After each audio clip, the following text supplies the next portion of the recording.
At my husband's funeral, his phone rang inside my purse.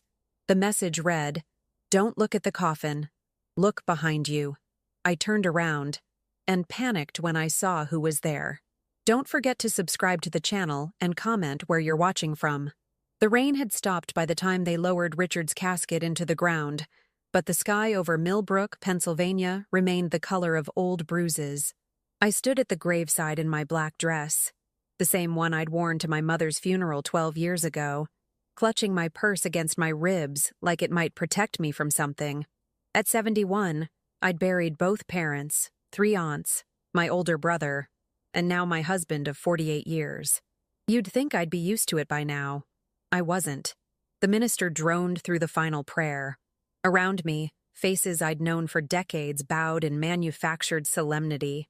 My daughter Anne stood to my left, her fingers occasionally brushing my elbow in what passed for comfort in our family. Her husband Derek lurked behind her, checking his phone every 30 seconds. To my right, an empty space where my son should have been standing. But Michael had been gone for 5 years. The police said he'd fled, disappeared 3 days before his trial was set to begin. Embezzlement, they'd called it. Tudo. $3 million missing from the construction company where he'd worked as chief financial officer. The evidence was damning. Forged signatures, offshore accounts in his name, email trails that led straight to him. His pregnant wife Emma had stood in our living room, screaming that she'd never see him again, that he'd abandoned her and their unborn child, just like the coward he'd always been. Richard had refused to believe it. Even when the FBI showed up at our farmhouse with a warrant. Even when Michael's face appeared on the evening news.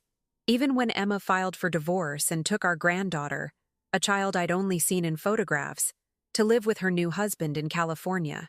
"He didn't do it, Connie," Richard would say, late at night when the pain medication made him honest. "Our boy didn't run because he was guilty. He ran because someone wanted him to. I'd wanted to believe him. God, how I'd wanted to. But the evidence was everywhere, and Michael was nowhere." The service ended. People filed past, squeezing my hand, murmuring condolences that evaporated before they reached my ears. Anne guided me toward the black limousine, her grip firm enough to leave marks.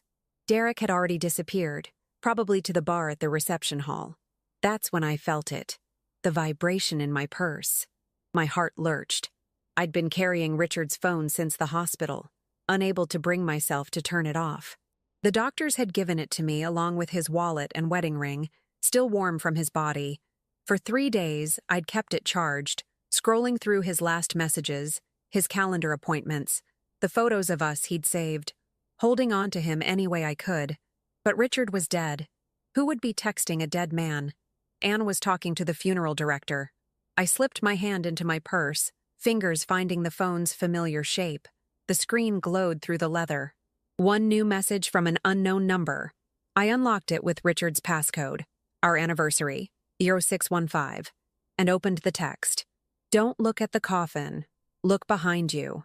The phone nearly slipped from my hand. My breath caught in my throat, sharp as broken glass. I spun around, my eyes scanning the dispersing crowd. The rows of headstones, the line of bare oak trees along the cemetery's edge. That's when I saw him. He stood 50 yards away, partially hidden behind a marble monument topped with a weeping angel. Taller than I remembered, thinner, with a beard that made him look older than 32. But I'd have known him anywhere. I'd have known him in the dark, in a crowd of 1,000 across any distance. My son, my Michael, he was alive. Our eyes met across the graveyard. He raised one finger to his lips, a gesture from his childhood, our secret sign when he'd sneak downstairs for midnight cookies. And then he was moving, disappearing into the tree line before I could draw breath to call his name. "Mom?" Anne's hand on my arm made me jump. "You okay? You look like you've seen a ghost." The irony of that statement nearly made me laugh, or scream. I wasn't sure which. "I'm fine," I heard myself say. "Just dizzy. The heat. It's 53 degrees. Well, then the cold." I forced my voice steady, maternal, the tone that had ended arguments for 5 decades. "I need to sit down." She led me to the limousine, her face creased with concern that I knew wouldn't last past dinner. Anne had always been practical, just like her father. But where Richard's practicality had been tempered with faith, Anne's was sharp enough to cut. She'd written Michael off the day he disappeared, deleted his number from her phone, removed his pictures from her house. He made his choice, she'd said at the time, her voice cold as January. Now we have to live with it. As the car pulled away from the cemetery, I clutched Richard's phone in my lap, hidden beneath my purse. The screen had gone dark, but I could still see that message burning behind my eyelids. Don't look at the coffin. Look behind you. Michael was alive. Michael had been at his father's funeral. Michael had Richard's number, which meant Richard had known. All this time, through the cancer diagnosis, the rounds of chemotherapy, the final terrible weeks in hospice, my husband had known where our son was, had been in contact with him, had been keeping it from me. The betrayal hit me like a physical thing, stealing my breath. Then the car turned onto Route 18, and I saw it. A black sedan, 3 cars back, that had been parked across from the cemetery entrance. It followed us through 2 turns, maintaining a careful distance. Anne, I said quietly, that car behind us. Mom, please, not now. She was scrolling through her phone, probably checking the catering order for the reception. You're exhausted.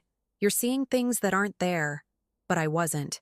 And 20 minutes later, when we pulled up to the farmhouse, the sprawling 2-story Victorian that Richard and I had bought for $45,000 in 1978 and poured our lives into, the sedan drove slowly past, the driver's face hidden behind dark glasses.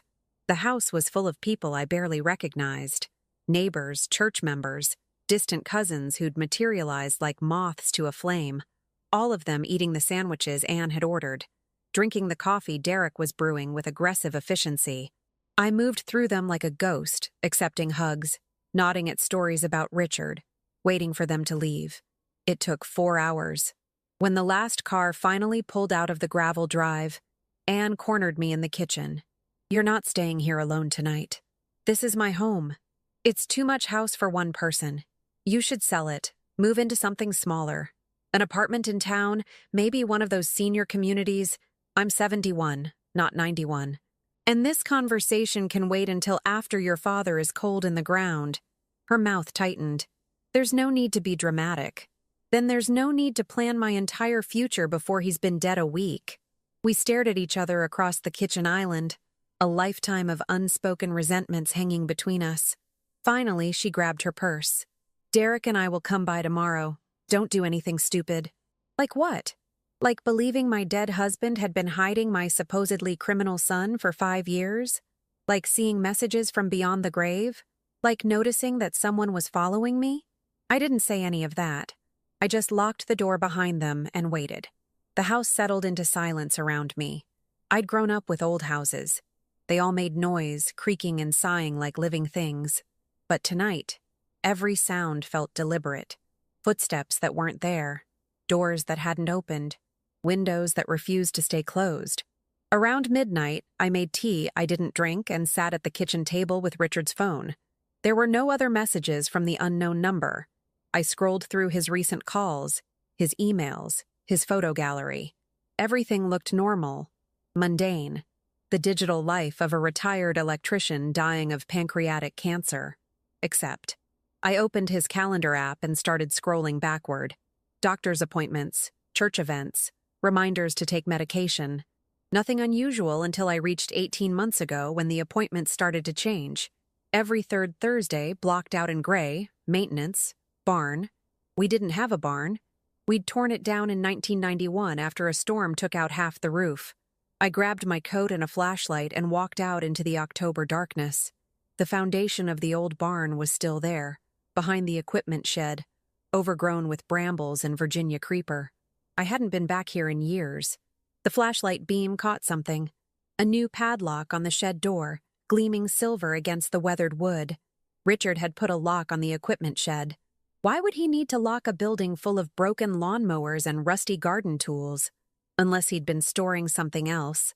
I tried the key from Richard's keyring, the one I'd almost thrown away because I didn't recognize it. It slid home with a click that sounded like a gunshot in the quiet night. Inside, behind the lawnmower, hidden under a tarp, I found it. A cardboard box full of files.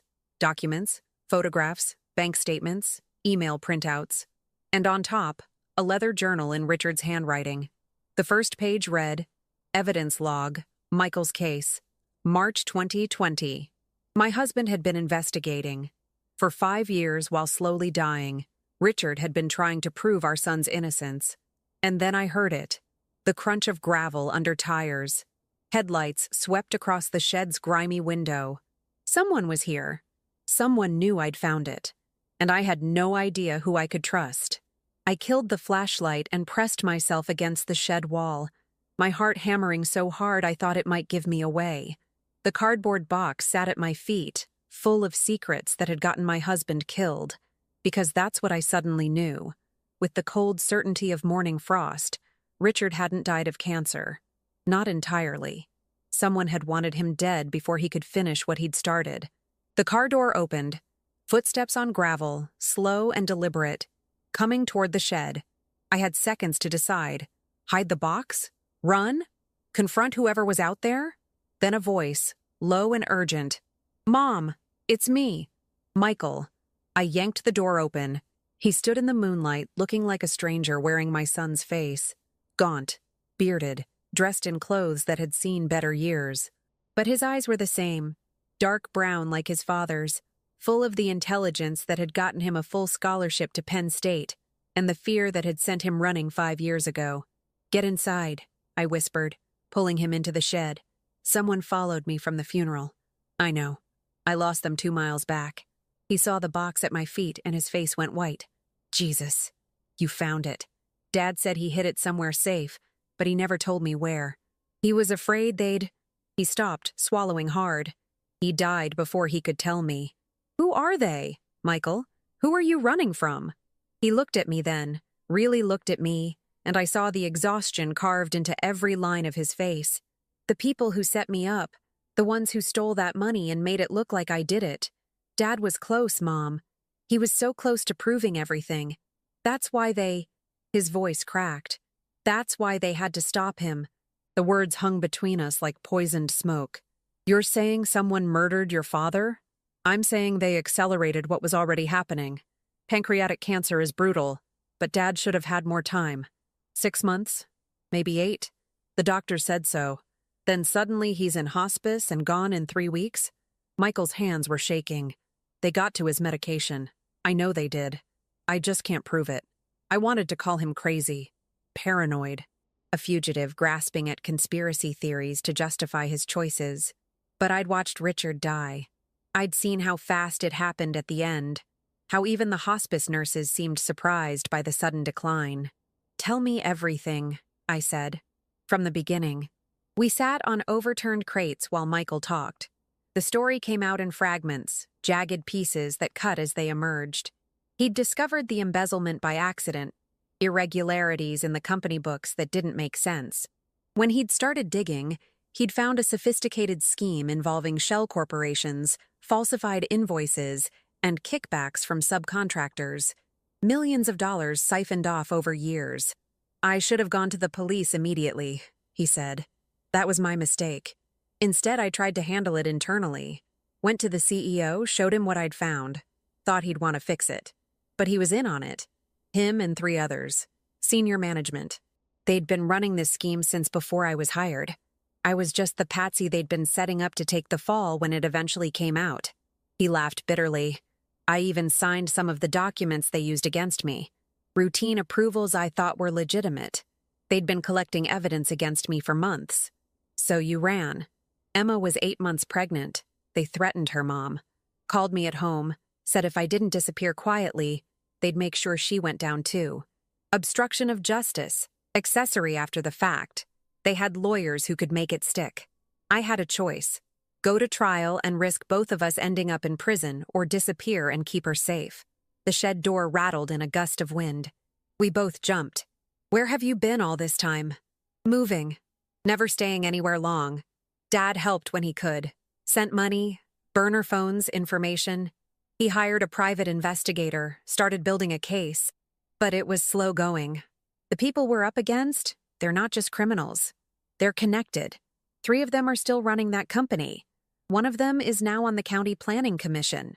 I thought about Anne's husband, Derek, who worked in county government, about the black sedan that had followed us from the cemetery, about how many people in Millbrook might be watching, reporting, keeping tabs on the widow of a man who'd known too much. "You can't stay here," I said. "I know. I just needed to see you. To tell you..." He reached into the box and pulled out the leather journal. Dad's notes. Everything he learned. "It's not enough to clear me. Not yet. But it's a start. You need to hide this. Better than he did. I need to finish what he started." "No." Michael's voice was sharp. "Mom, these people are dangerous. They've already killed once. Allegedly. Don't do that. Don't be rational about this. They will hurt you if they think you're a threat. I'm a 71-year-old widow. Nobody's threatened by me." He grabbed my hands, his grip desperate. "That's exactly what they'll think until you prove them wrong. Please, take the box, hide it, forget about it. Let me handle this. You've been handling it for 5 years and you're still a fugitive." I pulled my hands away, gentle but firm. "Your father died trying to save you. I won't let that be for nothing." We stared at each other. Finally, Michael nodded. "At least be careful. Trust no one." "Not Anne. My own daughter? Derek works for the county. He has access to everything. If he's not directly involved, he could still be compromised. Don't tell him or Anne anything." He stood, checked his watch. "I have to go. There's a motel outside Reading where I'll be for the next 3 days. After that, I'm moving again. Dad used to call me on Thursdays at 10 p.m. I'll be waiting." He wrote a number on a scrap of paper with shaking hands. "Memorize this and burn it. Don't save it in your phone. Don't write it anywhere else. And Mom?" He hugged me then, fierce and quick. "I'm sorry. For all of it. I should have been braver 5 years ago. You kept your family safe. That's not cowardice." He was gone 30 seconds later, melting into the darkness like he'd never been there at all. I stood alone in the shed, holding a box full of evidence and a phone number I'd already memorized. Then I heard the second car. This one came slowly, headlights off, engine barely audible. I grabbed the box and moved to the shed's back window just as the vehicle stopped at the end of my driveway. A figure got out. Tall, broad-shouldered, wearing what looked like a suit. Not local, not friendly. I had maybe 60 seconds before they reached the house. I shoved the box behind the lawnmower, covered it with the tarp, and slipped out the shed's back door. The long way around to the house would take me through the old garden, but at least I'd be out of sight. Branches caught at my coat. My shoe caught on an exposed root, and I nearly went down, catching myself against a fence post that sent splinters into my palm. 71-year-old women weren't built for midnight escapes through overgrown gardens, but I made it to the back porch and let myself in through the kitchen door, just as someone knocked on the front entrance. I counted to 10, caught my breath, smoothed my hair. Then I turned on the lights and walked through the house like I'd been in my bedroom the whole time. Through the front door's window, I could see him. Mid-40s, expensive suit, federal agent written all over him. He held up a badge as I opened the door. "Mrs. Sterling? I'm Special Agent Marcus Webb with the FBI. I'm sorry to disturb you so late, especially on the day of your husband's funeral. May I come in?" Every instinct screamed to refuse. But innocent people didn't refuse FBI agents at midnight. Innocent people cooperated. "Of course," I said, stepping aside, "though I can't imagine what this is about." He walked into my living room with the practiced eye of someone cataloging everything he saw. "I'll be direct, Mrs. Sterling. We have reason to believe your son Michael may attempt to contact you. He's wanted for questioning in connection with several related financial crimes that have come to light since his disappearance. I'm aware my son is wanted. He's been wanted for 5 years. New evidence has emerged. We need to speak with him urgently." Webb's eyes were cold, calculating. "If he reaches out, it's imperative that you contact us immediately. Harboring a fugitive carries serious consequences. Agent Webb, my son abandoned his family 5 years ago. If I knew where he was, don't you think I'd have turned him in by now? Would you?" The question hung between us, weighted with threat. He stole millions of dollars and broke his pregnant wife's heart. What kind of mother do you think I am? Webb studied me for a long moment.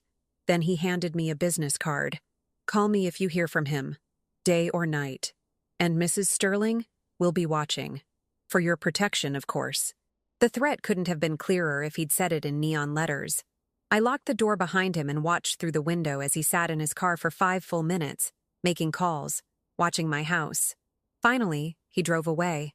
I went to the kitchen and made myself tea with hands that wouldn't stop shaking. The box in the shed suddenly felt like a bomb with a lit fuse. Webb's visit wasn't coincidence. Someone knew I'd found something. The question was who? And how much time did I have before they came back? Richard's journal sat where Michael had left it on the counter. I opened it to a random page. The money trail leads to Hartwell Industries, specifically to CFO David Brennan. But Brennan has protection. County contracts, political connections, financial ties to Judge Morrison. Michael never stood a chance in that courtroom. They owned the jury before it was seated. Judge Morrison. I knew that name. He'd retired 2 years ago, moved to Florida on a pension that seemed awfully generous for a county judge. I kept reading, page after page of Richard's careful documentation. Dates, amounts, names, connections. He'd been building a web, tracking how the stolen money moved through various accounts, how it funded political campaigns and real estate deals, how it bought influence and silence. And on the last page, dated 2 weeks before he died, met with someone who can help. Former prosecutor, now in private practice, says she'll look at the evidence if I can provide corroboration. Meeting again, Thursday. Connie doesn't know any of this. Better that way. If something happens to me, the evidence is safe. M will know where to look, except Michael hadn't known. Which meant Richard died before he could tell him, which meant I was now holding evidence that powerful people had killed to suppress. The knock on the back door made me drop the journal. I froze, listening. Another knock, softer this time. Then a voice, barely audible. Mrs. Sterling? My name is Catherine Lewis. I'm the lawyer your husband contacted. We need to talk. Right now, before they come back. I opened the door 6 inches, keeping the chain engaged. The woman on my porch was younger than I expected. Maybe 40, Asian American, dressed in jeans and a dark jacket that looked expensive even in the porch light's dim glow. She held up her phone, showing me a photograph of herself with Richard. They were sitting in what looked like a coffee shop, papers spread between them. Your husband took that 3 weeks ago, she said. He was careful, never met me at my office, never called from his regular phone. He knew they were watching him. Who's they? The same people who sent that FBI agent to your door 20 minutes ago? She glanced over her shoulder. Marcus Webb isn't FBI. Real name is Marcus Weber, former police detective, fired 7 years ago for evidence tampering.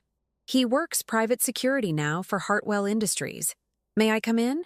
I looked at her phone again, at Richard's face in that photograph. He looked thinner than I remembered, but he was smiling, hopeful, like he'd finally found someone who could help. I unlatched the chain. Catherine Lewis moved through my house like she'd been here before, checking windows, closing curtains. Your husband was a remarkable man, Mrs. Sterling. Meticulous, patient, brave. He knew he was dying, and he used every remaining day to build a case against the people who destroyed your son's life. Then why didn't he tell me? Because he loved you. Because he knew that knowledge would put you in danger. She turned to face me. I'm guessing that didn't work. You found his evidence, didn't you? That's why Weber showed up tonight. How did you know he was here? I've been watching your house since the funeral. I saw Michael arrive, saw him leave, saw Weber's car 5 minutes later. They're tracking both of you. Probably have been for weeks, waiting to see if Richard passed anything on before he died. She sat at my kitchen table uninvited. So let's not waste time. Where's the box? I didn't move. You could be anyone. Weber had a badge too. Smart. Good. She pulled out her phone again, brought up a website. Catherine Lewis, Lewis and Associates, Pittsburgh. Criminal defense, civil litigation, corporate fraud. I've been practicing for 15 years. Before that, I was an assistant district attorney in Allegheny County. I prosecuted white-collar crime until I got tired of watching rich people buy their way out of consequences. She slid the phone across the table. Call my office number. It's on the website. You'll get my voicemail. Your husband's voice is on it. I made the call. 3 rings, then. You've reached Catherine Lewis. Leave a message and I'll return your call within 24 hours. Then a second voice, one that made my throat close. Ms. Lewis, this is Richard Sterling. I have the documentation you requested. Thursday at 10 would work. I'll see you then. I ended the call, blinking back tears. That was recorded 3 weeks ago? 3 weeks and 2 days. We were supposed to meet the following Thursday. He died on Wednesday. Catherine's face was grim. I don't believe in coincidences. Michael thinks they poisoned him, tampered with his medication. Michael's probably right. Your husband was getting close to something they couldn't afford to have exposed. He told me he'd found proof, not just of the embezzlement, but of what they did with the money afterward. That's the piece that makes this bigger than corporate fraud. She leaned forward. Mrs. Sterling, the money Michael supposedly stole didn't just disappear into offshore accounts. It funded county contracts, bribed officials, bought a judgeship. We're talking about systemic corruption involving local government, the courts, and at least 3 major construction companies. If we can prove that, Michael's case becomes part of a RICO prosecution. He'd go from fugitive to witness. RICO. Racketeering. I'd heard the term on crime shows, never imagined it applying to my quiet life in rural Pennsylvania. I need to see what your husband collected, Catherine said. Everything. Documents, communications, financial records. And I need it tonight. By tomorrow, they'll have searched this property top to bottom with a warrant so flimsy it wouldn't hold up in court. But by then it won't matter. The evidence will be gone. I thought about the box in the shed, about Michael's warning to trust no one. But Richard had trusted this woman. He'd taken a photograph with her, left her number in his notes, planned to meet her the day before he died. It's in the equipment shed, I said. Hidden behind... The sound of breaking glass cut me off. We both froze. The noise had come from upstairs, my bedroom window, the one that faced the woods. Catherine was on her feet instantly, pulling me toward the basement door. Is there another way out? The bulkhead, but... Go, now. Don't argue. We were halfway down the basement stairs when I heard the footsteps above us. Heavy boots, multiple people, moving with the confidence of men who'd done this before. The kitchen door crashed open. Someone shouted, "Clear!" This wasn't a search. It was a raid. Catherine shoved me toward the far corner where the old bulkhead doors led up to the backyard. When you get outside, run for the tree line. There's a trail that leads to the road. How do you know that? Your husband showed me. He had an escape plan for you. He made me promise if anything happened, I'd make sure you knew how to get out. She was working the bulkhead lock, her hands steady despite the chaos above us. There's a car parked half a mile down the road. Silver Honda, keys under the driver's side wheel well. Take it. Drive to Pittsburgh. There's a storage unit. She pressed a key into my hand. Unit 247, Steeltown Storage on Liberty Avenue. Everything your husband wanted me to have is there. Copies of everything in that box, plus more he was still collecting. He made copies? He was dying, Mrs. Sterling. He wasn't stupid. The bulkhead doors swung open. Cold air rushed in. Go. Now. I'll slow them down. They'll arrest you. I'm a lawyer. They can't hold me. But you, if they catch you with that evidence, you'll disappear just like your son did. Except you won't come back. She practically pushed me up the stairs. Go. I went. The night air hit me like a slap. Behind me, I heard Catherine shouting, "I'm an attorney! This is an illegal search! I'm calling the police!" Then gunshots. 2 of them, sharp cracks that echoed across the empty fields. I froze on the grass, every instinct screaming to go back. But Catherine had said run, and Richard had made her promise to save me. And if I went back now, everything they'd died for would be lost. I ran. At 71, running means something different than it did at 20.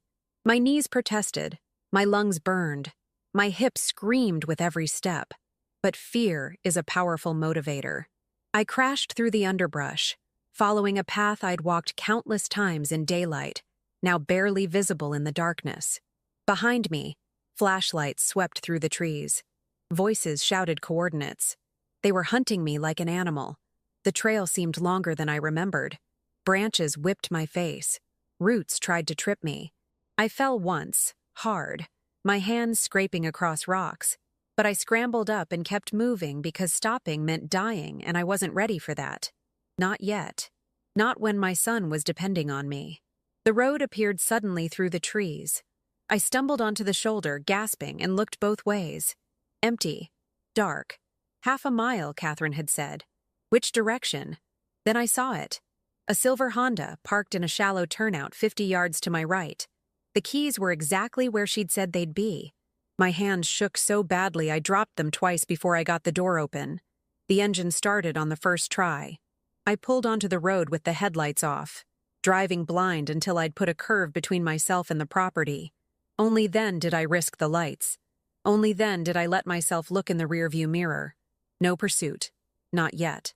I drove toward Pittsburgh in the car Catherine had left for me with a storage unit key in my pocket and the echo of gunshots in my ears.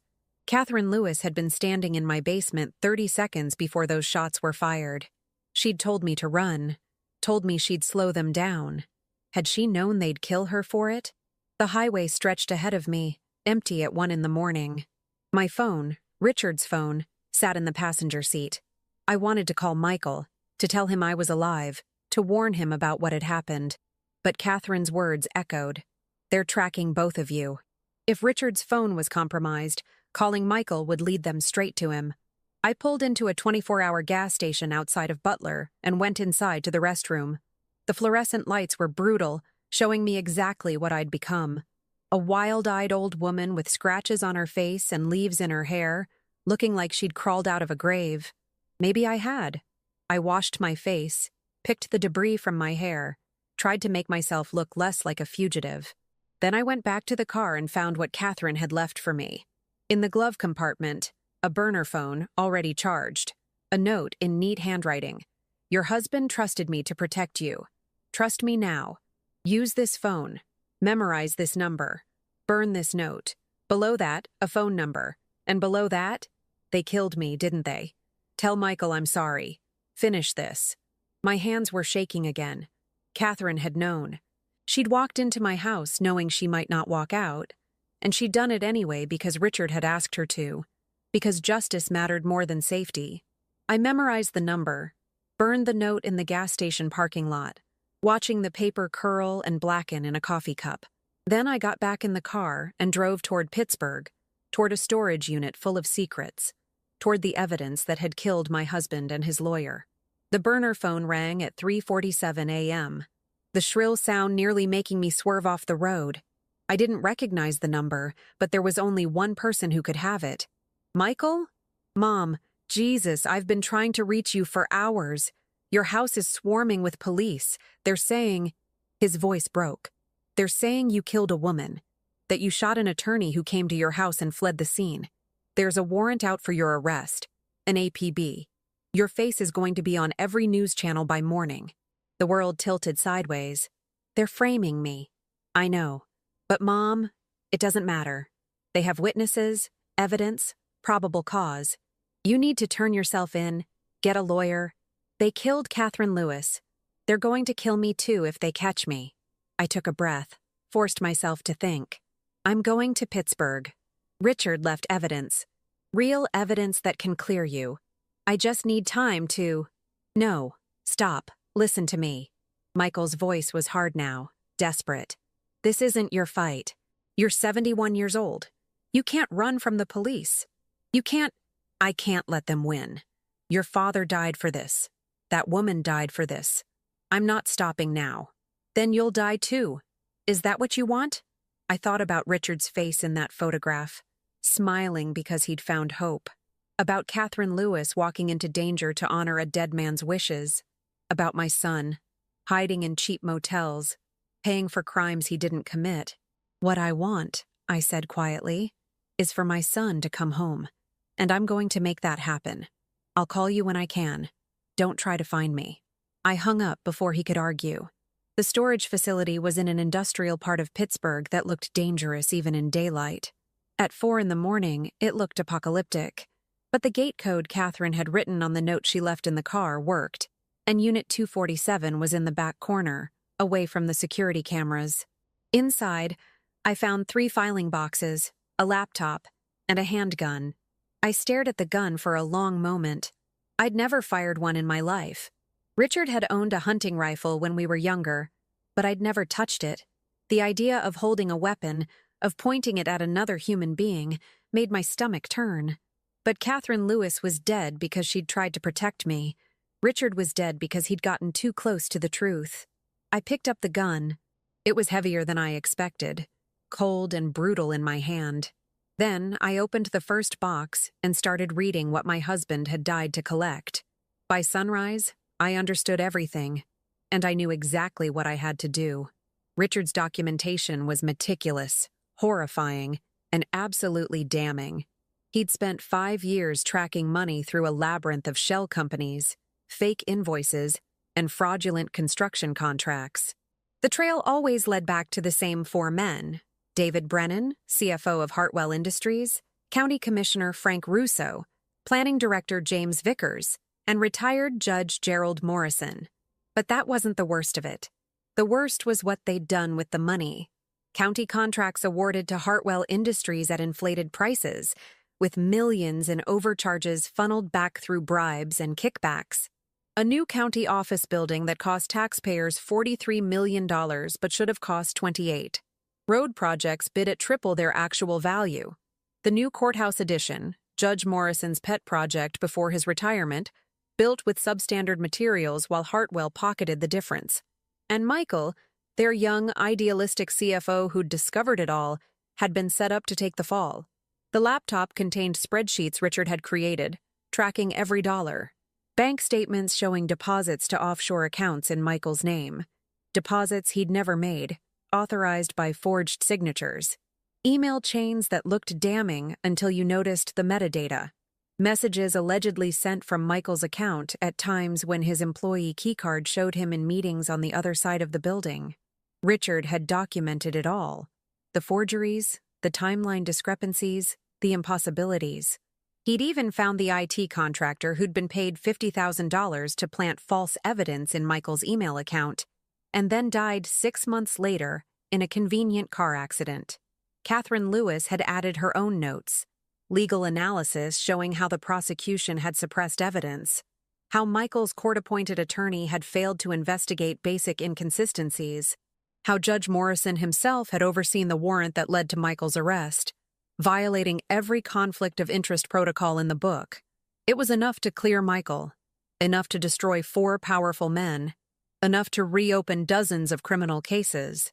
And now it was my responsibility, because everyone who'd touched this evidence before me was dead. I sat in that storage unit until 7 a.m., reading, memorizing, planning. Then I heard the sirens. They weren't close, not yet, but they were multiplying. Police cars, distant but getting louder. Someone had tracked me here. The car, probably. Catherine had said it was safe, but nothing was safe anymore. I grabbed the laptop and the smallest box of documents, everything else would have to stay, and left through the facility's back exit just as the first patrol car pulled up to the front gate. I walked 6 blocks through an industrial wasteland of closed factories and abandoned warehouses, an old woman in yesterday's funeral dress carrying a laptop and looking like exactly what I was, someone on the run. A city bus stopped at a corner. I got on, paid an exact change I'd found in Catherine's car, and rode it to the end of the line. Then another bus, and another, moving randomly through Pittsburgh's neighborhoods, trying to think like someone who knew what they were doing. The burner phone rang at 9:30. Michael, frantic. "Mom, you need to turn yourself in. They're saying you're armed and dangerous, that you threatened the attorney before shooting her. They found gunshot residue in your house. I never fired a gun in my life. I know that, but they're building a case. They have witnesses who saw you arguing with her. They have—" He stopped. "Mom, they have Anne. She's on the news saying you've been unstable since Dad died, that you've been paranoid, delusional. She's giving them everything they need to paint you as dangerous. The betrayal was a physical pain, sharp enough to steal my breath. My own daughter. Derek put her up to it. Derek's been working with them. I didn't know. I should have seen it. But I was so focused on the financial evidence I missed the human connections. He's been feeding them information about our family for years. Every time Dad met with me, every move he made, Derek reported it. He's on Hartwell's payroll, Mom. $50,000 a year in consulting fees for a planning office bureaucrat who makes $38,000 in his real job. I closed my eyes, leaning against the bus stop shelter. Anne doesn't know. She knows something. Maybe not everything, but she's not innocent in this. She's telling them you've been irrational, that you've made accusations against Dad's doctors, that you've— His voice broke. She's saying you called her last night claiming I was alive, that you've been having delusions about me being at the funeral. She's making you sound insane. The cold calculation of it was breathtaking.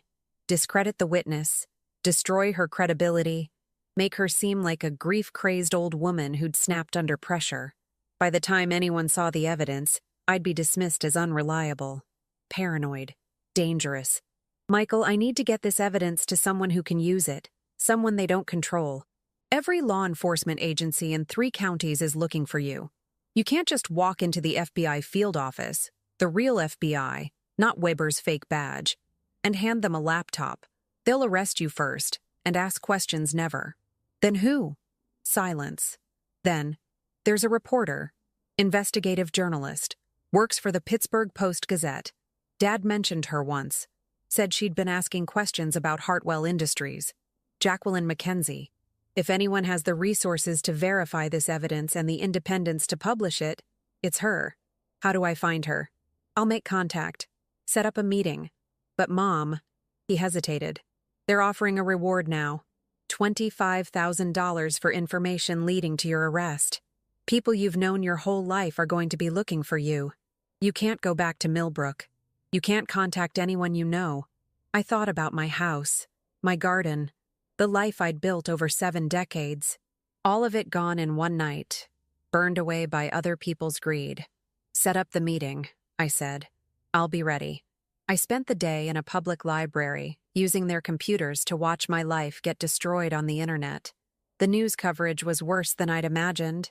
My driver's license photo, taken when I was 68 and looked exactly like someone's harmless grandmother, plastered across every local news site with the caption, "Armed and dangerous."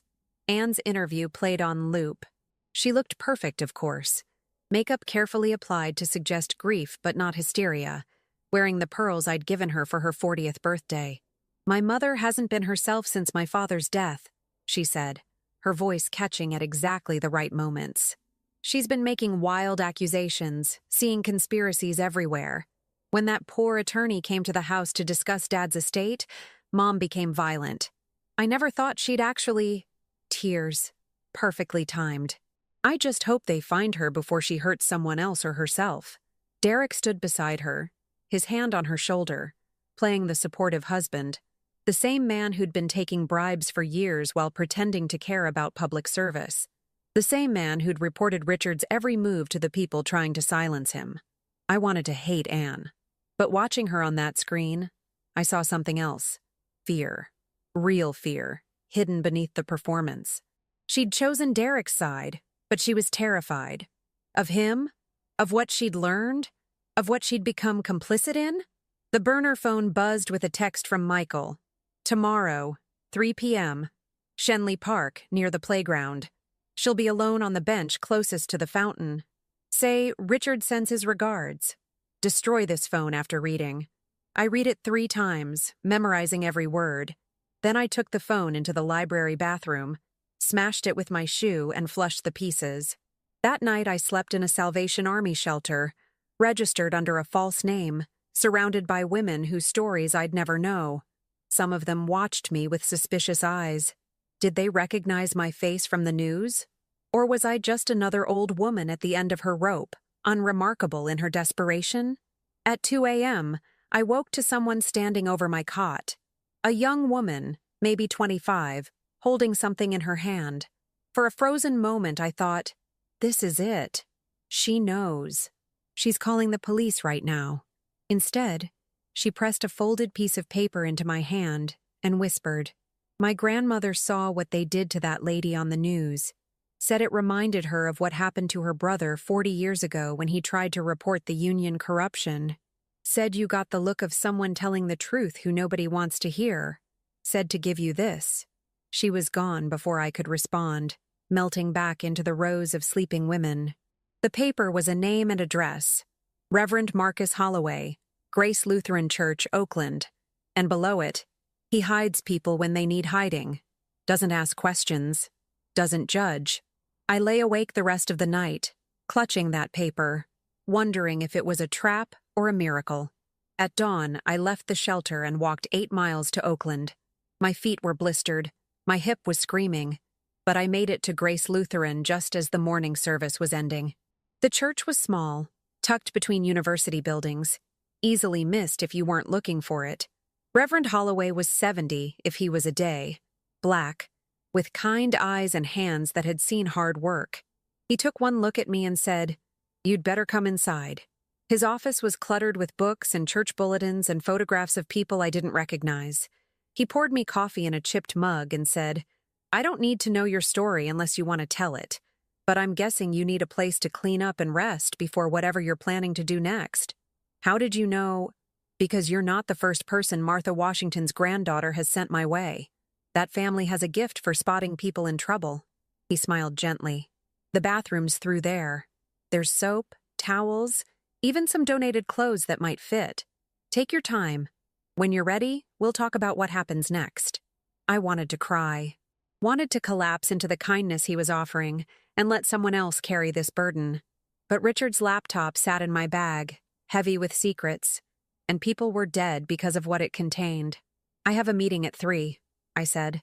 "Someone who might be able to help. But if it goes wrong, if they catch me, this evidence needs to survive.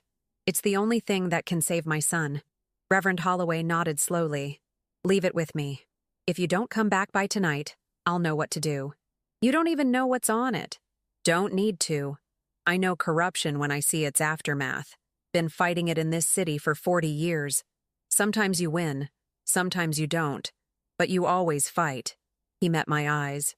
"You've got the look of a fighter, Mrs." He caught himself. "You've got the look of someone who won't quit until this is done. So go do what you need to do. I'll be here."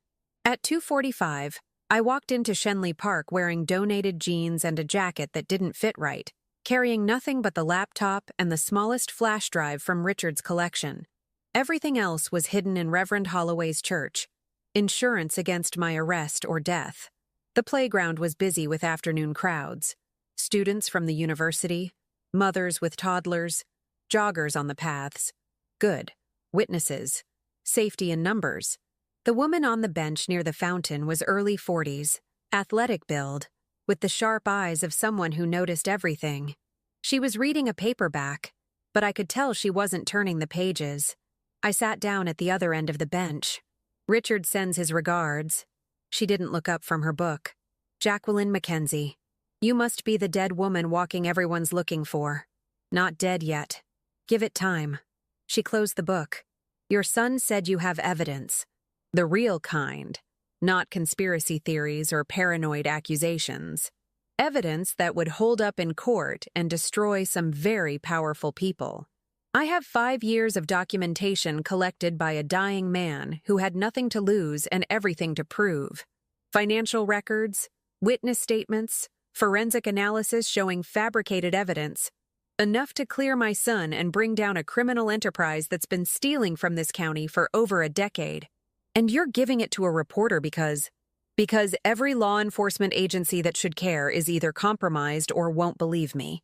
Because I'm a 71-year-old woman wanted for murder who looks exactly as crazy as they're making me out to be. But you..." I finally looked at her.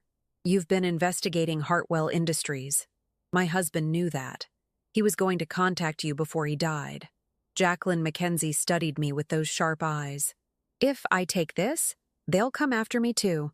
My editor, my sources, everyone I've ever talked to. These people don't play games. I know. They killed my husband.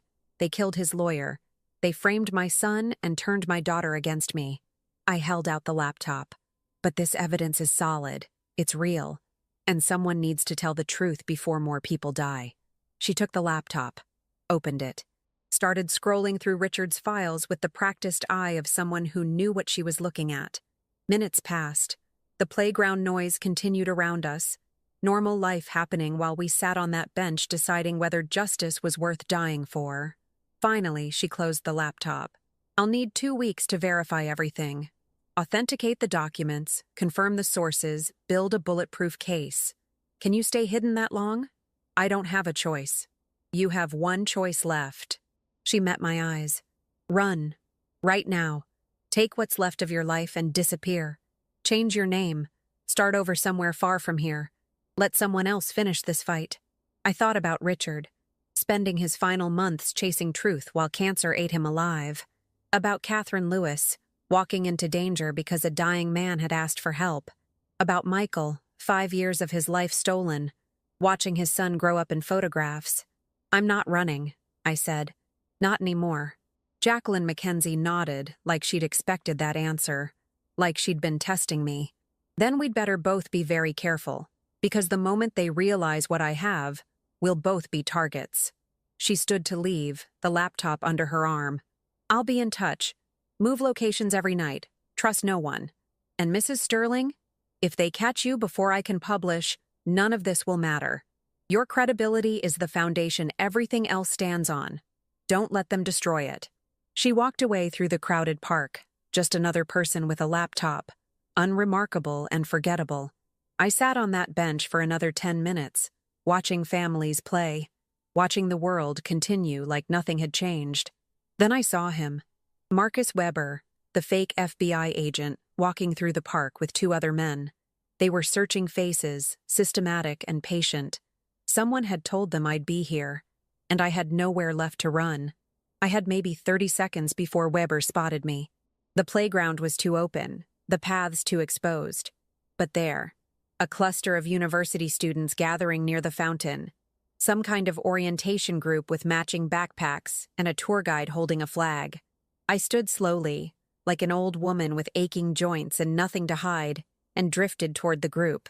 Smiled at the tour guide, a young woman with enthusiastic energy. "Excuse me, dear.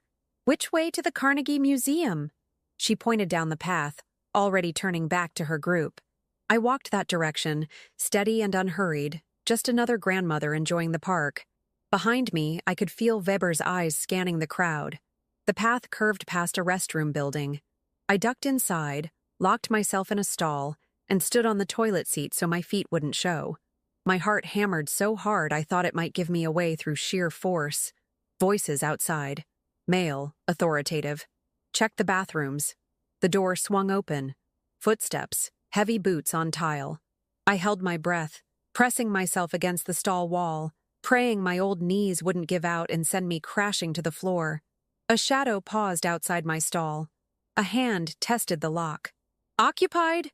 I called out, making my voice querulous, embarrassed. "For heaven's sake, can't a person have privacy?" The hand retreated. The footsteps moved away. The door swung shut. I waited 5 minutes that felt like 5 hours.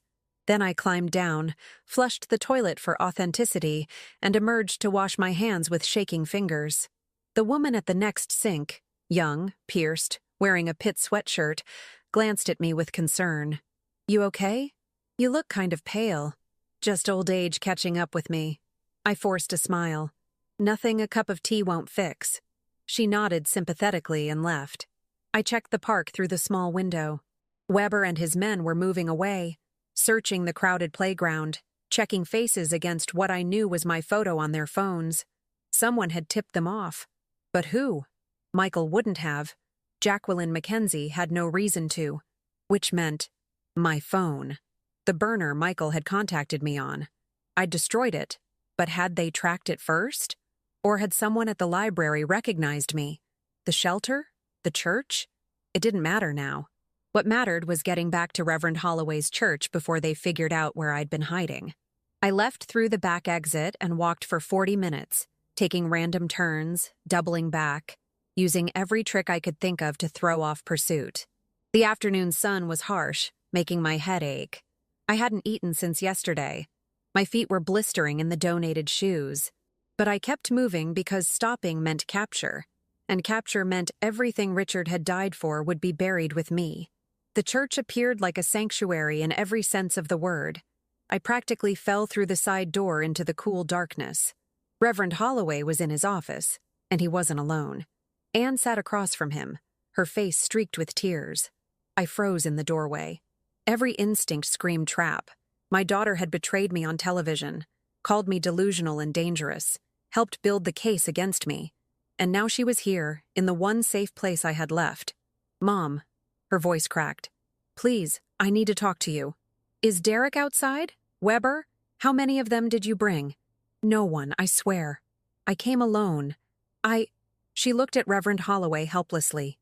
Tell her I'm not wired, not recording, not— She's clean, the Reverend said quietly. I checked. Old habit from the civil rights days. She's not here to hurt you, Connie. Just destroy me on television instead. Anne flinched. I didn't know. I swear to God, I didn't know what Derek was involved in. I thought— She wiped her eyes roughly. I thought you'd lost it. That grief had made you paranoid. Derek said you were imagining conspiracies, that you needed help, that going on TV would make people look for you so we could get you treatment instead of— Her voice broke completely. Instead of letting you get killed. You called me delusional. Because that's what Derek told me to say. He had the whole speech written out, told me it was the only way to save you. That if people thought you were mentally ill instead of dangerous, they'd bring you in alive. She was sobbing now, messy and real. Nothing like the composed performance on TV. I was trying to help you. By making everyone think I'm crazy. By making everyone think you were harmless. She stood, anger cutting through the tears. Do you have any idea what they're saying? That you murdered Catherine Lewis in cold blood? That you're armed and planning to kill the people you blame for Michael's situation? They're treating you like a terrorist, Mom. Like someone who needs to be shot on sight. The words hung in the air, ugly and true. Anne! My voice came out harder than I intended. What changed? Why are you here now instead of doing another interview about your disturbed mother? She reached into her purse. I tensed, but she only pulled out a flash drive. Because I found this. In Derek's office at home, hidden in a locked drawer. I only found it because I was looking for our passports. We were supposed to take Emma and your granddaughter to Disney World next month, remember? But when I opened that drawer, she held out the drive. It's all here. Every payment he's received from Hartwell Industries. Every report he filed about Dad's activities. About Michael's location. About you. I took the drive slowly, like it might explode. Derek knows you have this? Not yet. He's at a conference in Harrisburg until tomorrow. I copied everything, put the original back. He has no idea. She met my eyes. Mom, I'm so sorry. For everything. For not believing you. For believing him. For— Her voice broke again. For not being there when you needed me. Reverend Holloway cleared his throat gently. I'll give you two some privacy. No, I stopped him. Stay. You should hear this, too. I turned back to Anne. You understand what this means? If you're caught with that drive, if Derek finds out you copied it, you're in danger. He'll tell them you know too much. I know. That's why I came here. Because— She swallowed hard. Because I need to know if my brother is really alive. If everything you've been saying is true. If I threw away 5 years of his life by believing he was guilty. The moment stretched between us. Years of distance and disappointment and disappointed hopes. Finally, I nodded. He's alive. He's been hiding since the day before his trial. And he's innocent. Everything they said he did. Derek and his friends did. They framed him, destroyed his life, and made us all believe he was a criminal. Anne's face crumpled. Where is he? Can I see him? Does he hate me? He doesn't hate you. And no, you can't see him. Not yet. Not until this is over. I softened my voice. But Anne, if you really want to help, I need you to do something. Something dangerous. She straightened, wiping her eyes. Anything. I need you to go home. Act normal. Pretend you still believe I'm guilty and Michael is gone. Keep Derek thinking you're on his side. I held up the flash drive. This evidence will help, but I need more. I need you to be my eyes inside that house. Find out what Derek's planning, who he's talking to, what they're saying about the investigation. You want me to spy on my own husband. I want you to help save your brother, and yourself. Because Anne, when this all comes out, when the evidence goes public and people start getting arrested, Derek's going to try to use you as a shield. He'll say you knew everything, that you helped him, that you're complicit in the cover-up. Your only protection is information. She looked at Reverend Holloway. Is she right? In my experience? Yes. Men like your husband don't go down alone. They take everyone near them when they fall. He leaned forward. But your mother's also asking you to put yourself in real danger. You don't have to do this. Yes, I do. Anne's voice was stronger now, steadier. Because she's right. About all of it. And I need to fix what I broke. We spent the next hour planning. Anne would go home, resume her normal life, plant suspicions in Derek's mind that I might try to contact distant relatives. She'd search his office when he was asleep, photograph anything relevant, send it to a new burner phone the Reverend would provide. She'd be careful, cautious, and at the first sign Derek suspected her, she'd run. Take Emma and your granddaughter, I told her. Tell them you're going on a vacation.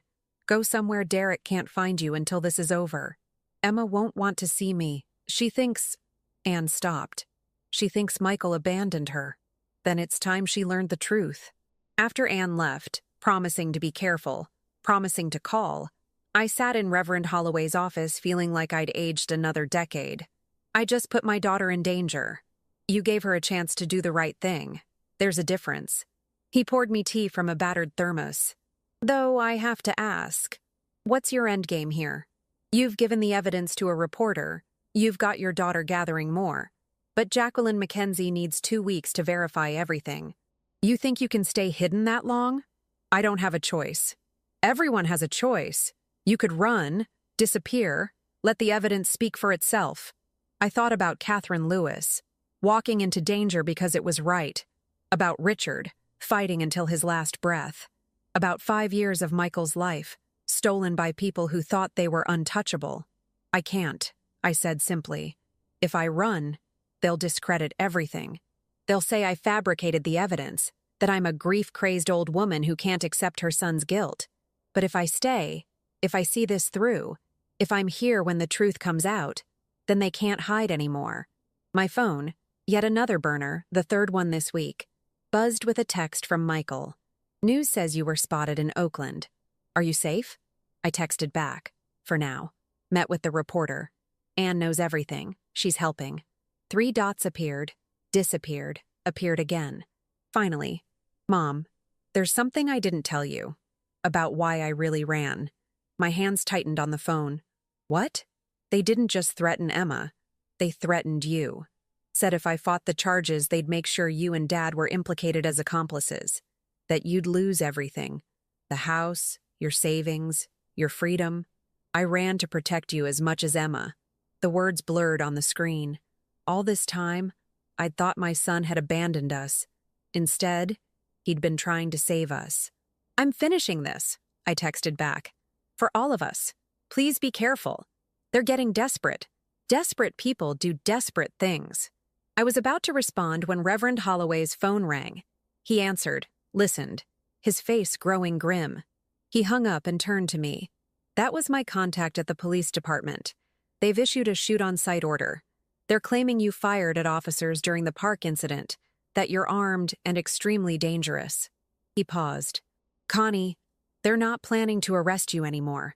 They're planning to kill you and call it justified. The room seemed to tilt. I never fired a weapon. I was never armed in that park. I know. But they'll plant a gun after the fact, claim self-defense. And with your daughter's testimony about your mental state, the public will believe it. You'll be another tragic story about untreated mental illness turning violent. Then I need to turn myself in. Now. Publicly. With witnesses. Make them arrest me properly so they can't just... I couldn't finish the sentence. You walk into a police station. You're dead before you reach the desk. These people have reach everywhere. Reverend Holloway stood, pacing. You need leverage. Something that forces them to keep you alive. The evidence with Jacqueline Mackenzie won't publish for 2 weeks. You'll be dead in 2 days. He stopped pacing, his eyes sharp. Unless we change the timeline. Unless we force them to move before they're ready. How? By doing the one thing they can't control or contain. By calling a press conference. You, on camera, telling your story to every news outlet in the state. Once you're that public, They can't just make you disappear. Too many witnesses. Too many questions. They'll arrest me the moment I show my face. Probably. But you'll be alive. And alive means you can fight. He pulled out his phone. I know reporters who'd jump at this story. We could have cameras here in 2 hours. You tell your truth, show what evidence you can, and make it impossible for them to bury you without the whole world watching. It was insane. Risky.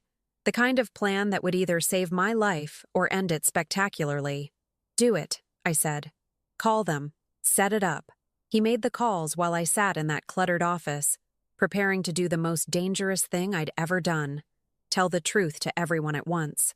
By 6 p.m., the church basement was full of cameras, 4 local news stations, 2 radio reporters, and a blogger who covered criminal justice issues. Reverend Holloway had spread the word that a fugitive wanted for murder was turning herself in with evidence of widespread corruption. They'd come for the spectacle. They'd stay for the story. I sat at a table facing the cameras, wearing the same donated clothes I'd worn all day, looking exactly like what I was, a 71-year-old woman at the end of her rope. The red lights blinked on. The reporters leaned forward, and I began to speak. My name is Connie Sterling. 5 days ago, I buried my husband. At his funeral, I saw my son for the first time in 5 years. My son, who was framed for embezzlement by the same people who killed my husband. Who killed the attorney trying to help me? Who are trying to kill me before I can tell you what they've done? I laid out everything. The embezzlement scheme, the forged evidence, the corrupt officials, Richard's investigation, Catherine Lewis's murder, Anne's unwitting complicity, Derek's betrayal. I showed them documents, printed copies I'd made at the library, enough to prove I wasn't making this up without revealing everything Jacqueline Mackenzie would need for her investigation. They've called me delusional, I said, looking directly into the cameras. Dangerous. A grieving woman who's lost her mind. But grief doesn't make you crazy. It makes you see clearly what you've been too comfortable to notice before. My husband saw it. He died trying to expose it. And I'm here tonight because someone needs to tell the truth before more people die. The questions came fast. Where was my son? Where was the evidence? Why should anyone believe me? I answered what I could, deflected what I couldn't, and held my ground. These people wanted a story. I was giving them one they couldn't ignore. Then the basement door burst open. Marcus Weber stood there with 4 police officers, all of them armed. Connie Sterling, you're under arrest for the murder of Catherine Lewis. Put your hands where I can see them. I stood slowly, raising my hands. The cameras kept rolling. Every outlet was broadcasting live. Are you arresting me because I'm guilty? I asked clearly. Or because I'm telling the truth? Weber's face darkened. But with every camera in the state watching, he couldn't do anything except follow protocol. He read me my rights while the officers cuffed me, led me out of that church basement like a common criminal while reporters shouted questions. As they pushed me into the patrol car, I caught Reverend Holloway's eye. He nodded once, firm and reassuring. I'd done it. I'd made myself too visible to disappear quietly. Now I just had to survive what came next. They didn't take me to the county jail. That should have been my first warning. Instead, Weber and his men drove me to a nondescript office building on the outskirts of Pittsburgh, the kind of place that could be anything: insurance company, accounting firm, front for illegal operations. They led me through a back entrance, down a hallway with flickering fluorescent lights, and into a windowless conference room. No booking, no fingerprints, no phone call. Weber uncuffed me and pushed me into a chair. That was quite a performance, very dramatic, but you made a critical mistake, Mrs. Sterling. What's that? You think being on camera protects you. It doesn't. We'll release a statement saying you became violent during transport, grabbed an officer's weapon. Tragic, but necessary use of force. He smiled without warmth. By tomorrow morning, you'll be another sad statistic. Mentally ill woman, armed and dangerous, left law enforcement no choice. Except all those reporters know I was unarmed. They watched you arrest me on live television. And by tomorrow, they'll watch footage of you pulling a gun. Amazing what you can do with editing these days. He sat across from me. This is your last chance. Tell me where your son is. Give me the evidence your husband collected. All of it. Not just the scraps you showed those reporters. Do that, and we'll make sure you live long enough to see a courtroom. Maybe even long enough to see your granddaughter grow up. The threat was clear. Cooperate or die. I thought about Richard, refusing to give up even as cancer consumed him. About Catherine Lewis, walking into danger because justice mattered. About Michael, 5 years of his life stolen because these men thought they were untouchable. No, I said simply. Weber's face hardened. You're 71 years old. You really want to die in this room? I've lived 71 years. I've raised children, built a home, buried people I loved. I've done everything that matters. You? I met his eyes. You're nothing but an errand boy for corrupt men who panic when old women ask questions. That's what you'll be remembered for. If anyone remembers you at all. He stood abruptly, his chair scraping against the floor.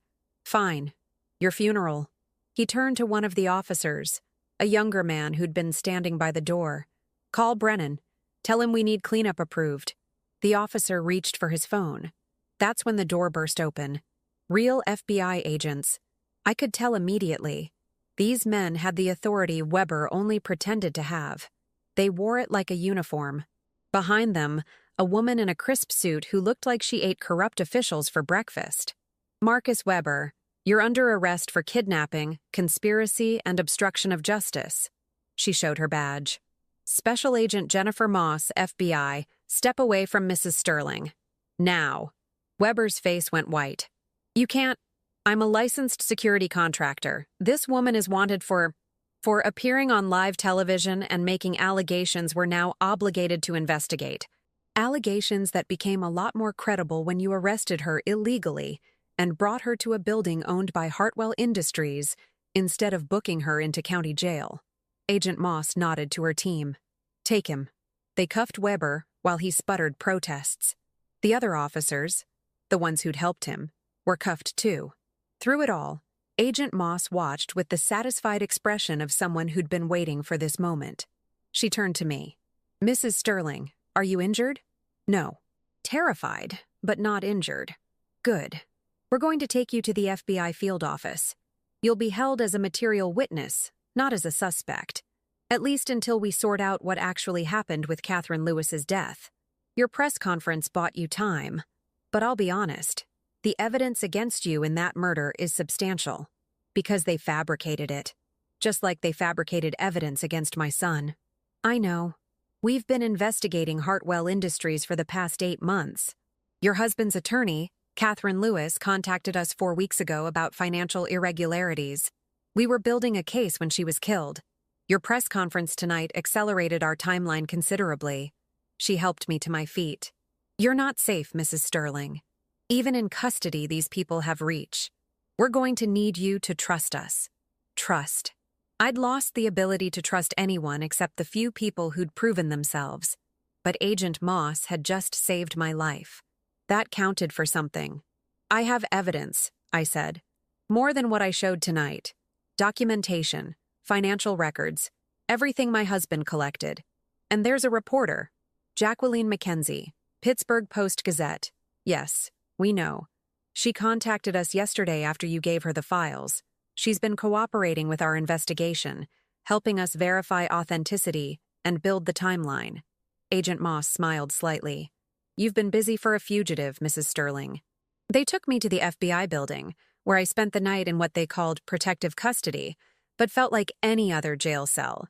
Clean, safe, and completely isolated. I slept in fits, waking at every sound, expecting Weber to appear with a gun or a pillow pressed over my face. But morning came. I was still alive. Agent Moss brought me coffee and a change of clothes. We've made arrests. David Brennan, CFO of Hartwell Industries. County Commissioner Frank Russo. Planning Director James Vickers. We're still working on the evidence against retired Judge Morrison. He's in Florida and lawyered up immediately, but we'll get him. Your daughter's husband, Derek, surrendered an hour ago when he realized we had his financial records. Anne is safe. She's at a secure location with your daughter-in-law, Emma, and your granddaughter, who had recently returned from California. We picked them up last night before Derek could reach them. Anne's been very cooperative. She set down a folder. There's something else. The forensics on Catherine Lewis's death came back. The gunshot residue in your house. It's not from the gun that killed her. Wrong caliber, wrong chemical signature. Someone planted it after the fact. We also have security footage from a traffic camera showing 3 men entering your property at 11:47 p.m., 2 minutes before neighbors reported hearing shots. You weren't even home yet. The relief was so overwhelming I nearly collapsed. So, I'm cleared? Of Catherine Lewis's murder, yes. You'll still face charges for fleeing arrest. But, given the circumstances, and the fact that you were fleeing from corrupt officials who intended to kill you, I suspect any judge will be lenient. And Michael? Agent Moss's expression softened.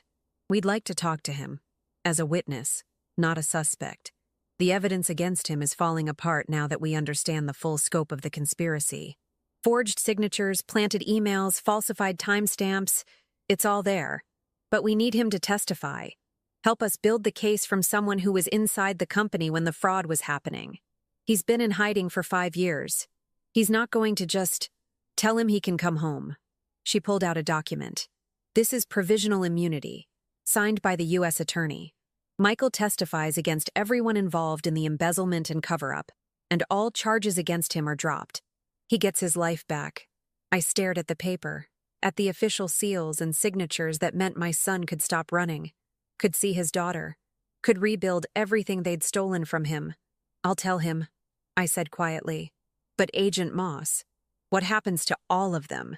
Brennan, Russo, Vickers, Derek? Do they just pay fines and walk away? They're looking at federal charges, racketeering, conspiracy, fraud, bribery, obstruction of justice, accessory to murder. Brennan alone is facing 40 years. The others aren't far behind. Judge Morrison might avoid prison due to his age and health, but his reputation is destroyed. The county contracts they corrupted are being reviewed. We're talking about tens of millions in restitution. She met my eyes. They're not walking away, Mrs. Sterling. Not this time. 3 days later, Jacqueline Mackenzie's article hit the front page of every major newspaper in Pennsylvania. Corruption, cover-up, and a mother's fight for justice detailed everything. The embezzlement scheme, the conspiracy to frame Michael, Richard's investigation, Catherine Lewis's murder, my press conference. She'd verified every document, confirmed every source, built a case so airtight that even Hartwell's expensive lawyers couldn't spin it. The public response was immediate and brutal. Protests outside Hartwell Industries, calls for county officials to resign, a state investigation into every contract approved in the past decade. And Michael came home. I met him at the FBI building with Agent Moss present and cameras rolling. Insurance for both of us. He looked different, clean-shaven, wearing clothes that fit, standing straight instead of hunched like he was trying to disappear. But his eyes were the same. Still my son. Still Michael. We didn't speak at first. Just held each other while 5 years of separation and pain and loneliness collapsed between us. Finally, he whispered, Dad would be proud of you. Dad started this. I just finished it. You did more than finish it. You exposed everything. You risked your life. His voice cracked. You believed in me when everyone else thought I was guilty. You're my son. That's what mothers do. Anne was waiting outside with Emma and 5-year-old Judy, my granddaughter, who I was meeting for the first time. The little girl looked exactly like Michael had at that age. Dark hair, serious eyes, cautious around strangers. This is your grandma, Emma said softly, kneeling beside Judy. The one I told you about. The one who found your daddy. Judy studied me with those serious eyes. Then she said, Daddy says you're brave. Daddy's the brave one. I just got very stubborn in my old age. She smiled at that. A small smile, but real. It was a start. Anne hung back, uncertain. The past week had destroyed her marriage, her illusions, her comfortable life. Derek was facing 15 years in federal prison. She'd cooperated with prosecutors, given them everything she'd found in his office, testified before the grand jury. But standing there, watching Michael meet his daughter, she looked lost. I walked over to her. You did the right thing. In the end, when it mattered, You did the right thing. I should have done it sooner. Should have believed you from the beginning. You believed what you were told by someone you trusted. That's not a crime. It's just human. I took her hand. We have time to fix what's broken. That's more than some families get. She hugged me then, fierce and desperate. And I held my daughter while my son held his daughter. And for the first time in 5 years, we were something like a family again. The trial took 8 months. I testified for 3 days, walking the jury through Richard's investigation, explaining every document, every connection, every thread in the web of corruption that had nearly destroyed us. Michael testified for 5 days, detailing exactly how Brennan and the others had set him up, how they'd used his trust and his naivete against him. Jacqueline Mackenzie won a Pulitzer for her reporting. David Brennan got 37 years. Frank Russo got 22. James Vickers got 18. Derek got 12, plus permanent debarment from any government work. Judge Morrison died before he could be sentenced, taking his secrets to the grave. But his reputation was ruined, his legacy tainted, his name synonymous with corruption. Marcus Weber pleaded guilty to kidnapping and got 8 years. It wasn't enough, but it was something. The county paid Michael $4.2 million in compensation for wrongful prosecution and 5 years of his life. He used part of it to buy a small house near the farmhouse, close enough that Judy could walk over whenever she wanted. Emma remarried someone who treated her daughter like treasure, and somehow we all learned to exist in the same space without tearing each other apart. Anne divorced Derek while he was awaiting trial, started therapy, started rebuilding her relationship with her brother, started learning who she was when she wasn't performing the role of perfect wife and perfect daughter. As for me, I went home. The farmhouse needed work after sitting empty for months. The garden was overgrown, the gutters full of leaves, the equipment shed still holding secrets in its shadows. But it was mine, still standing, still solid. I spent my days restoring what had been neglected, planting new flowers over old graves, metaphorical ones mostly, though I did plant roses on Richard's grave. Red ones, his favorite. On Thursdays, I drove to the cemetery and told him about Michael coming home, about Judy learning to call me Grandma, about justice finally catching up with the people who'd thought they were too powerful to fall. I told him about Catherine Lewis, whose sacrifice had saved my life, about Reverend Holloway, who'd hidden me when I had nowhere else to go, about the young woman at the shelter whose grandmother had understood what it meant to fight corruption when no one else would listen. I told him I missed him, that I was angry he'd kept secrets, that I understood why he had, that I forgave him for dying before finishing what he'd started, that I'd finished it for both of us. On my 72nd birthday, Michael brought Judy over to help me bake cookies, the same recipe I'd made when he was small, when stealing midnight snacks was his worst crime. She got flour everywhere, just like her father had, laughed at her own mistakes, just like he had. Anne came over for dinner, bearing the first meal she'd cooked herself in years, slightly burnt lasagna that tasted like redemption. We ate on the porch as the sun set, watching Judy chase fireflies in the yard where her father had once played. "Do you think it was worth it?" Anne asked quietly. "Everything you risked? Everything you went through?" I looked at my son, free and rebuilding his life, at my granddaughter, who would grow up knowing her father's name had been cleared, at my daughter, finally learning to be honest with herself. "Yes," I said simply, "every moment of it." Because that's what I'd learned in 72 years of living. Age isn't about weakness or decline or becoming irrelevant. Age is accumulated wisdom. It's knowing which battles to fight and which to walk away from. It's having the patience to build a case slowly and the courage to risk everything when the moment arrives.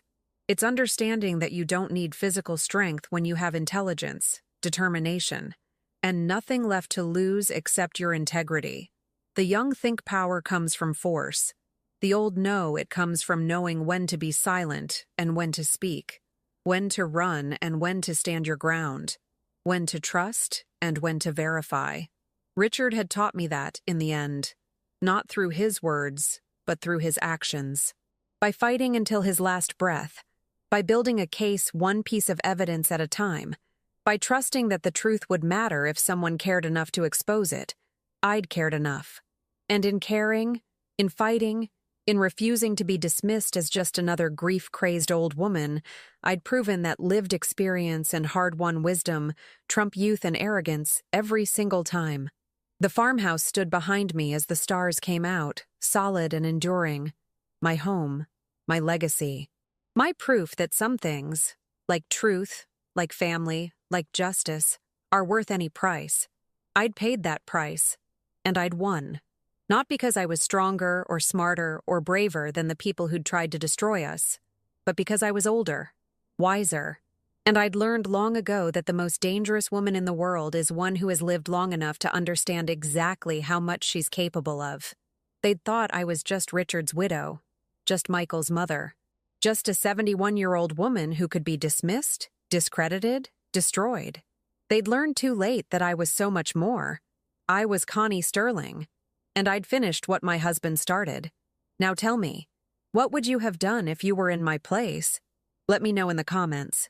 Thank you for watching, and don't forget to check out the video on your screen right now. I'm sure it will surprise you.